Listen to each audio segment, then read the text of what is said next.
दुसरा प्रश्न माझा याच्याशी संबंधित असा आहे की शिक्षण क्षेत्राविषयी म्हणजे तुम्ही प्रकल्प अधिकारी म्हणून नियुक्त झाल्या किंवा त्याच्या आधीचं जे काही तुमचं शिक्षण क्षेत्राविषयी समज होती ती समज कशा पद्धतीने विकसित होत गेली आणि आता काय समज आहे, म्हणजे पूर्वीचा आणि आताची काही तुलना तुम्हाला करता येईल का स्वतःच्या शिक्षणाच्या समजेविषयी? फार मोठी बदल झाली.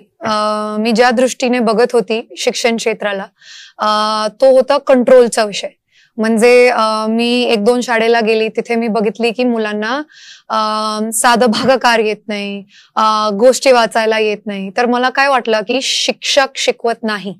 आणि त्यानंतर आपण शिक्षकांची मीटिंग घेतली, त्यांना सांगितलं की तुम्ही सिलेबस बरोप्रमाणे मुलांना शिकवा, असं करा तसं करा, सिलेबस पूर्ण करा, त्यांचे युनिट टेस्ट घ्या.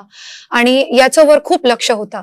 पण भविष्यवेधी शिक्षण पद्धती जी आहे त्याच्यामुळे मला काय दिसलं की जी शिक्षकांची पद्धती आहे शिकवायची म्हणू की जे लर्निंग म्हणतो आपण की मुलं स्वतः शिकू शकतात, जी ती पद्धती आहे बिहेवियरल चेंज जे मला शिक्षकांमध्ये आता दिसतंय तो म्हणजे माझ्यासाठी पण खूप मोठा बदल होता. सुरुवातीला मी असं म्हणत होते की नाही, त्यांना एक्झॅक्टली द्या काय आव्हान आहे त्यांच्यासाठी किंवा काय त्यांना एक्झॅक्टली वर्गात सांगायचंय, कसे पेअर बनवायचे, कसे ग्रुप बनवायचे, किती मुलांचे ग्रुप बनवायचे, हे मी बघत होती. कारण की पूर्ण जे पर्स्पेक्टिव्ह होता तो कंट्रोलचा होता.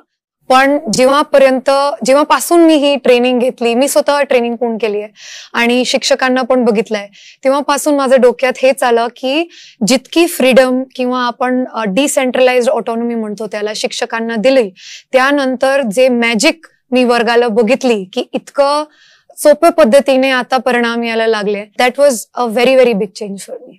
नक्कीच मॅम, म्हणजे खूप छान पद्धतीने बदल होतात आणि ते बदल होऊन तुमचा तो बदलाचा आनंद किंवा परिणामाचा आनंद तुमच्या चेहऱ्यावरनं पण मिळतोय.